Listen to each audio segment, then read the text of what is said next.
बिस्मिल्लाहिर्रहमानिर्रहीम। अस्सलाम वालेकुम। आप यूट्यूब चैनल देख रहे हैं और मैं कामरान अरशद हूँ। आज की कुछ आम खबरों पर बात करते हैं। इमरान रियाज खान जो सीनियर सहाफ़ी रहे हैं, अब भी सहाफ़ी हैं, और वो उनकी अपेयरेंस हुई है, फ़िज़िकल अपेयर हुए हैं सेशन कोर्ट में। और आईजी पंजाब और कानून नाफिज करने वाले इदारों के खिलाफ मुबैना तौर पर मुहिम चलाने का उन पर मुकदमा है, जिसकी ज़मानत के लिए वो अदालत के रूबरू पेश हुए। वहाँ उनके वकील भी मौजूद थे, मीडिया के कुछ लोग वहाँ पर मौजूद थे, सहाफ़ी हजरात मौजूद थे। वहाँ एक सहाफ़ी ने उनसे सवाल किया कि आपका सॉफ्टवेयर अपडेट हो गया, जिसे इमरान रियाज खान ने मुस्कुरा कर लेफ़्ट कर दिया। वो क्रिकेट की एक इस्तेलाह है ना कि क्रिकेट में कई दफ़ा बॉल को लेफ़्ट करना पड़ता है ताकि आप अच्छा खेल सकें इनिंग्स में। तो इमरान रियाज खान ने उसको लेफ़्ट किया। लेकिन अब सवाल ये है कि जो सवाल इमरान रियाज खान से पूछा जा रहा था और जो हालात में इमरान रियाज खान गुज़श्ता दिनों में रहे हैं, क्या उसके बाद ये सवाल बनता था? ये सवाल तो बिल्कुल नहीं बनता था, क्योंकि जिस कशमकश और जिस तरह के हालात से वो बाहर निकले हैं, इस वक्त भी वो बीमार हैं, सही तरह से चल नहीं सकते, सही तरह से बोल नहीं सकते। और उनसे सहाफ़ी का ये सवाल कि जी आपका भी सॉफ्टवेयर अपडेट हो गया, तो इस पर उन्होंने स्माइल की और उन्होंने कोई जवाब नहीं दिया। फिर एक सहाफ़ी ने उनसे सवाल किया कि आपकी तबीयत कैसी है, तो उन्होंने कहा A1, तबीयत मेरी ठीक है। फिर जाते हुए उन्होंने पाकिस्तान जिंदाबाद का नारा लगाया। तो इमरान रियाज खान के साथ जो मामला चल रहे हैं, हर एक सहाफ़ी अपनी दानिश के मुताबिक अपने अपने तरीके से इसकी बात कर रहा है। तो लेकिन सवाल यहाँ ये है कि हर उस चीज़ का मौजू वक्त, हर चीज़ अपने मौजू वक्त पर अच्छी लगती है। तो क्या ये मौजू वक्त था कि इमरान रियाज खान से सवाल किया जाए कि आप का सॉफ्टवेयर अपडेट हो गया है? इस सॉफ्टवेयर अपडेट की इस्तेलाह कोई आज की नहीं है, बड़ी पुरानी इस्तेलाह है कि सॉफ्टवेयर कैसे अपडेट होते हैं और सॉफ्टवेयर कैसे अपडेट हुए हैं, एक्चुअली सॉफ्टवेयर क्या है और कौन सा सॉफ्टवेयर होना चाहिए। अब ये तो हर एक अपना एनालिसिस है, जो इसको जिस तरह से मर्जी ले ले। खैर, ये सॉफ्टवेयर अपडेट होने की रिवायत पाकिस्तान में बरकरार रही है। अगली खबर शामिल करते हैं। और अनवारुल हक काकड़ असासों की तफसीलात उनकी सामने आई है, जो हमारे निगरान वज़ीर आज़म पाकिस्तान है इस वक्त, जनाब अनवारुल हक काकड़ की। तो वो सोचा कि आपसे शेयर की जाए असासों की तफसीलात, एसेस डिक्लेरेशन उनकी, और जो इस वक्त निगरान हुकूमत के लोग हैं उनके सामने आई है, जिसमें बड़ी इंटरेस्टिंग है। तो इसलिए मैंने सोचा कि मैं आपसे शेयर करूँ। दस्तावेज़ात के मुताबिक 4 करोड़ 81 लाख 82,580 रुपये के निगरान वज़ीर आज़म मालिक ठहरे हैं। विरासती ज़र ज़मीन है, जो ज़रई ज़मीन है विरासती जो इनको मिली है, 20 एकड़ ज़मीन है और 80 लाख की ये ज़मीन उन्होंने ज़ाहिर की है। और ये अब ज़मीन की बात करें तो 80 लाख की तो एक घर नहीं मिलता लाहौर में, तो 80 लाख की वो भी ज़रई ज़मीन उन्होंने ज़ाहिर की है। खैर, इस तरह की ज़मीन है तो सारे ले सकते हैं, फिर तो सभी अमीर हो सकते हैं पाकिस्तान में, ये कोई मुश्किल बात नहीं है।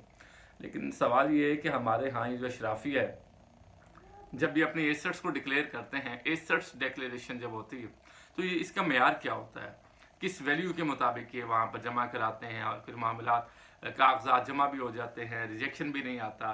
तो ये अजीब ही मंतक है। इस मंतक को आज तक मैं समझने से कासिर हूँ। और क्योंकि गरीब आदमी को देखें तो गरीब आदमी के तो हालात अफसर से अबतर हैं। 30,000 50,000 तो किराया वो घर का दे रहा है, उसके बाद वो बिल जमा करवा रहा है, तो उसको 70-80 हज़ार में तो किराए के घर पड़ जाता है। तो ये कौन सी ज़मीन है, 20 एकड़ ज़मीन जो 80 लाख की है? तो ये भी एक सवाल है। खैर, पाकिस्तान चाकी मिनरल्स में 50,000 के शेयर्स उन्होंने जाहिर किए हैं निगरान वज़ीर आज़म पाकिस्तान जनाब अनवारुल हक काकड़, जिनका ताल्लुक बलूचिस्तान से है, और वो पहले आपको मालूम है कि सेनेटर भी रहे हैं। 10 तोला सोने की कीमत 80,000 उन्होंने जाहिर की है। 10 तोला सोना और 80,000 का, ये सोना तो कहीं से मिले तो मैं भी जाके ले लूँ। सारी बल्कि चले जाएँ वहाँ जहाँ से ये सोना मिल रहा है, कि 80,000 रुपये का 10 तोले सोना उन्होंने जाहिर किया है।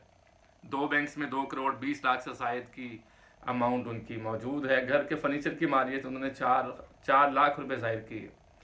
ये मेरा ख्याल है कि कायद आज़म के दौर का फर्नीचर होगा जिसकी मालियत उन्होंने ये जाहिर की है, क्योंकि इनका जो रख रखाव है और जो मामलात हैं, फर्नीचर की मालियत उन्होंने 4 लाख की जाहिर की है। जबकि 4 लाख में क्या फ़र्नीचर आता है आज के दौर में, शादी के इतने का नहीं आता। लेकिन ये हमारे निगरान वज़ीर आज़म पाकिस्तान है और ये उनके एसेट्स की डिक्लेरेशन है। अगर हम इसका एनालिसिस करें एक निगरान वज़ीर आज़म पाकिस्तान के एसेट्स का एक आम आदमी के साथ, तो इसमें एक बड़ा जो डिफरेंस है वो ज़ाहिर हो जाएगा। अगर यही सारी चीज़ें आम आदमी के पास हो, 10 तोले सोना हो, तो वो उसकी मालियत क्या है, 20 एकड़ ज़मीन हो उसकी क्या मालियत है, बैंक्स में 2 करोड़ 80 लाख से ज़ायद की रकम मौजूद हो, 2 करोड़ 20 लाख से ज़ायद की, माज़ा चाहता हूँ, तो वो तो जाहिर है कि वो बड़ा लविश स्टाइल के साथ जी सकता है। लेकिन वज़ीर आज़म साहब ने जिस तरह से ज़ाहिर किए हैं कि 80 लाख रुपए की ज़मीन है सिर्फ, और 80,000 रुपये का सोना, तो ये तो दोनों 1,60,000 के हो गए। तो 1,60,000 में 20 एकड़ ज़मीन भी है और सोना भी 10 तोले। तो ये बड़ी सोचने की बात है। ये मुझे तो समझ नहीं आया। अगर आप में से किसी को समझ आए तो ज़रूर कमेंट सेक्शन में मुझे बताइएगा। खैर, घर के फर्नीचर की मार्केट भी 4 लाख है। तो ये एसेट्स की डिक्लेरेशन आई है और कुछ उनके कैबिनेट के मेंबर्स की भी आई है। तो मैंने सोचा वज़ीर आज़म पाकिस्तान हमारे कितने अमीर हैं वो भी आपको बताया जाए। तो लिहाजा वो इस लिहाज से तो उम्मीद नहीं रखते। पढ़ाई ये बस अच्छी ज़िंदगी गुजार रहे हैं, ठीक है, लेकिन जिस तरह के वो सीट्स पर रहे हैं, सेनेटर रहे हैं, और 20 एकड़ उनके नाम की ज़मीन है, पाकिस्तान के वज़ीर आज़म है इस वक्त वो, तो ये चीज़ें जो है वो समझ नहीं आती। खैर, आगे चलते हैं। इमरान खान के साइफर केस पर बात करते हैं। इस्लामाबाद हाई कोर्ट के 2 रुकनी बेंच ने जो ट्रायल हो रहा है इमरान खान और शाह महमूद कुरैशी का, उसे 20 नवंबर तक उसका जो हुक्म इम्तना उसको एक्सटेंड किया, स्टे को एक्सटेंड किया, क्योंकि पहले 16 तक की तारीख थी, अब वो 20 नवंबर तक की तारीख चली गई है। और हुक्म इम्तना 20 नवंबर तक कायम है कि इसकी समाअत, साइफर केस की समाअत जेल में नहीं होगी। उसके बाद ट्रायल जेल में होना चाहिए या नहीं, ट्रायल अदालत में होना चाहिए, अब ये 20 तारीख के बाद इसको देखा जाएगा। इस पर एक बड़ा मज़ेदार वाक़या वहाँ पे पेश आया कि वहाँ पर अटॉर्नी जनरल जो हुकूमत की नुमाइंदगी करते हैं, एक जस्टिस साहब ने उनसे सवाल किया कि अटक जेल में जब इमरान खान मौजूद रहे, ठीक है, वहाँ से उनको अदालत आने में कुछ सिक्योरिटी मसाइल हैं, कुछ और मामलात हैं, लेकिन अब तो वो अडयाला में है, तो अब उनको अदालत पेश करने में क्या दिक्कत है, ये क्या रुकावट आ रही है। तो इस पर साथ उन्होंने ये भी सवाल किया कि अब अडयाला में उनको क्यों नहीं आप आने दे रहे यहाँ पर अदालत में, ओपन ट्रायल क्यों नहीं करते, ये भी एक सवाल आया। तो अटॉर्नी जनरल ने कुछ जवाब दिए हैं और कुछ के जवाब वो नहीं दे सके यहाँ। और जो इस वक्त साइफर केस की समाअत है 20 नवंबर तक वो चली गई है, और जब तक ये फैसला अब होना बाकी है कि साइफर केस की मज़ीद समाअत वो जेल में होगी या अदालत में होगी, इमरान खान के क्या मौक़िफ़ है, तो ये तो अब आने वाला वक्त ही बताएगा। अच्छा, एक और ख़बर है बड़ी इंटरेस्टिंग, हुई है कि जंग अखबार जो है द न्यूज़ ग्रुप ने एक सर्वे करवाया है पाकिस्तान भर से, और चारों सूबों में पाकिस्तान तहरीक इंसाफ को ज़्यादा वोट्स मिल रहे हैं। पाकिस्तान तहरीक इंसाफ पाकिस्तान की मकबूल तरीन जमात है। तो ये अब जो सर्वे सामने आया है, और उस चैनल से, उस इदारे से जहाँ नून लीग का डंका बजता रहा है, बजता भी है, तो वो अब इमरान खान को फेवरेट दिखा रहे हैं, मकबूल तरीन दिखा रहे हैं। द न्यूज़ में आर्टिकल भी आया और इसका सर्वे का, ये बड़ा इंटरेस्टिंग सर्वे है। मुझे तो बल्कि बड़ा अच्छा भी लगा और हंसी भी आई कि द न्यूज़ को अब ये दिखाना पड़ रहा है कि इमरान खान इस वक्त मकबूल तरीन लीडर हैं, पार्टी उनकी मकबूल तरीन है। बलूचिस्तान में भी वो दिखाया है कि बलूचिस्तान में भी जो तहरीक इंसाफ है उसका वोट बैंक में इजाफा हुआ है, वहाँ पर पार्टी मकबूल है। सिंध में भी 36% PTI को दिखाया गया और 35% पर पाकिस्तान पीपल्स पार्टी को दिखाया गया। KPK की बात करें तो 69% से ज़्यादा पाकिस्तान तहरीक इंसाफ के वहाँ पर वोट्स हैं, वहाँ पर उनकी फॉलोइंग है। पंजाब में भी वो आगे है। तो इसका मतलब है इस सर्वे के मुताबिक जो ग्राउंड रियलिटी है, मेरा ओपिनियन है, तो वो भी यही है कि आप इमरान खान को अंदर बंद करके भी नहीं रोक सके। तो जब आप उनको नहीं रोक सके तो फिर आगे क्या होगा? क्या वो वज़ीर आज़म बनेंगे दोबारा से? क्या उनको भी ऐसा रिलीफ मिलेगा जैसे नवाज शरीफ साहब को मिल रहा है? क्या उनको इतना रिलीफ मिलेगा कि उनकी ज़मानत पर वो बाहर आएँ और इलेक्शन की इजाज़त हो?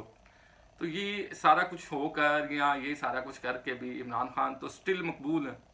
तो इसका क्या हल निकाला जाए? अब नवाज शरीफ साहब परेशान है क्योंकि वो मेजोरिटी चाहते हैं, उन्होंने अक्सर ही कहा है कि क्लियर मेजोरिटी मिले। अब इंतखाबी अलाइंस कर रहे हैं, एक तरफ MQM से, दूसरी जानिब बलूचिस्तान में जो हालात वाक़ हो रहे हैं, GDA से उनके ताल्लुकात हैं, क्योंकि नवाज शरीफ साहब बेहतर जानते हैं कि वो क्लियर मेजोरिटी नहीं ले सकते, इसलिए अब उनको अलाइंस करना होगा। अलाइंस के लिए वो दर बदर फिर रहे हैं, कभी बलूचिस्तान, कभी कराची, कभी सिंध, अंदरून सिंध जा रहे हैं। पंजाब में तो उनका अलाइंस किसी से भी नहीं बनता, और वो वैसे अलाइंस अब उनका होगा उनसे, वो पार्टी जो इस्तेहकाम बख्शने के लिए पाकिस्तान को आ रही है, और जो नई पार्टी मुस्तहकम करेगी पाकिस्तान को। अच्छा, उनकी जो बातें सुनते हैं ना, अलीम खान साहब की या जहांगीर तरीन की, तो बड़ी हंसी आती है क्योंकि वो बात मिलती नहीं है। उसमें कोई रब्त नहीं है, उसकी कोई सेंस नहीं है कि हम पेट्रोल को इस तरह कर देंगे, मोटर बाइक वाले को पेट्रोल ऐसे मिलेगा, किसान को हम बिजली ऐसे कर देंगे।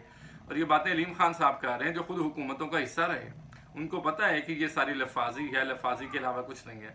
लेकिन खैर वो अपना चूरन बेचना चाह रहे हैं तो ठीक है, चूरन बेचे।